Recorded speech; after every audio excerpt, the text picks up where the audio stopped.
Hello again. सो आज के lecture में हम करने वाले हैं page number 171 question number 1 and 2। In question से रिलेटेड टॉपिक आपको ऊपर आई बटन पे मिल जाएगा या नीचे डिस्क्रिप्शन में चेक कर लेना। डिटेल कॉन्सेप्ट डिटेल लेक्चर आपको मिल जाएगा इन टॉपिक से रिलेटेड। हम डिस्कस कर रहे हैं एनसीईआरटी के इंटेक्स क्वेश्चन को। इंटेक्स क्वेश्चन खत्म करने के बाद हम डिस्कस करेंगे एनसीईआरटी के एक्सरसाइजेस क्वेश्चन को। इस चैप्टर को कंप्लीट कर दिया गया है। अगर आप चैप्टर कंप्लीट देखना चाहते हो तो नीचे डिस्क्रिप्शन में आपको लिंक मिल जाएगा। चलिए शुरू करते हैं आज की क्लास। तो यहाँ पे देखो रेडियस ऑफ कर्वेचर गिवन है 32 सेंटीमीटर कॉन्वेक्स मिरर का। ओके, आपसे पूछा है फोकल लेंथ क्या होगा, तो हम जानते हैं कि फोकल लेंथ क्या होता है F is equal to R/2। F is equal to R/2। R है 32 डिवाइडेड बाई 2 आ जाएगा 16 सेंटीमीटर्स। और यहाँ ध्यान देने वाली बात यह है कि ये कॉन्वेक्स मिरर है।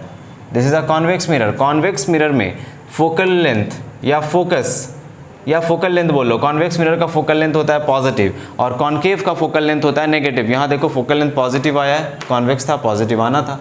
Next second question, question 2.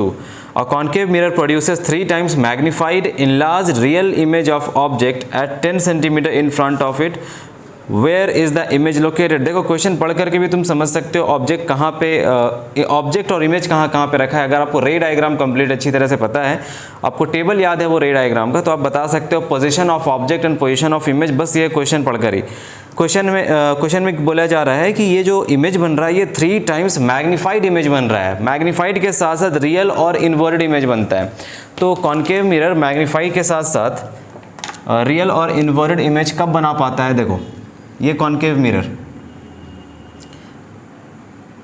और ये प्रिंसिपल एक्सिस क्या बोल रहा है? ये है पोल। बोल रहा है कि ऑब्जेक्ट मैग्नीफाइड इमेज बना रहा है और साथ ही साथ इन्वर्टेड इमेज बना रहा है। तो मैग्नीफाइड मतलब ऑब्जेक्ट कहीं बीच में रखा होगा प्रिंसिपल एक्सिस पे, पोल और फोकस के बीच में।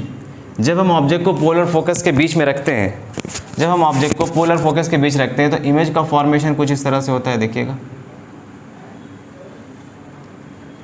अगर रे डायग्राम आपको पता है तो आपको ये समझ आता होगा। रे डायग्राम नहीं पता है तो फटाफट एक बार जा करके लेक्चर देख लो। Ray diagram image formation by concave and concave mirror, description में लिंक मिल जाएगा आपको।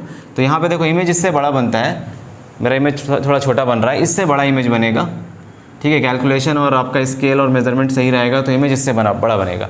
मतलब ऑब्जेक्ट यहाँ पे रखने से इमेज बन रहा है, वो देखो इन्वर्टेड इमेज बन रहा है, रियल इन्वर्टेड और मैग्नीफाइड बना है, ऑब्जेक्ट से बड़ा इमेज बना है। तो यहाँ पे हम कैलकुलेशन करेंगे और देखेंगे इमेज कहाँ पे फॉर्म करेगा। आपको पता है इमेज कहाँ पे फॉर्म करेगा। ऑब्जेक्ट डिस्टेंस यहाँ से गिवन है, इस पॉइंट से ऑब्जेक्ट डिस्टेंस है 10 सेंटीमीटर्स। ये 10 सेंटीमीटर्स है। ऑब्जेक्ट डिस्टेंस को हम हमेशा नेगेटिव लेते हैं, ठीक है, क्योंकि ये इंसिडेंट रे के अपोजिट डायरेक्शन में मेजर होता है। अब मैग्निफिकेशन क्योंकि रियल और इन्वर्टेड है तो मैग्निफिकेशन भी नेगेटिव लेंगे। तो यहाँ से हम लिख सकते हैं magnification is equal to -3।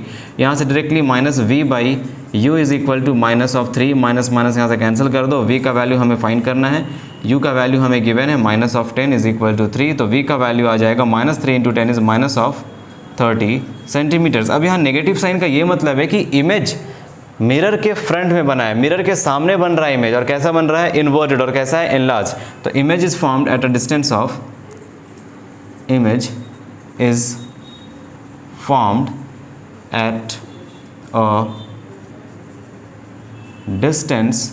of 30 centimeters in front of the mirror।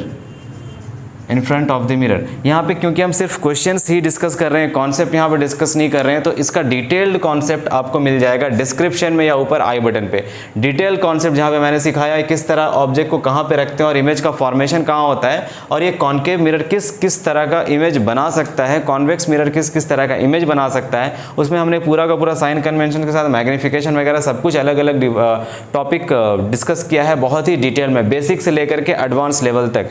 तो आपको ये समझना है प्रॉपर्ली तो आपको वो प्रॉपर्ली समझना पड़ेगा। ठीक है, नेक्स्ट क्वेश्चन करेंगे नेक्स्ट वीडियो में। Thank you very much.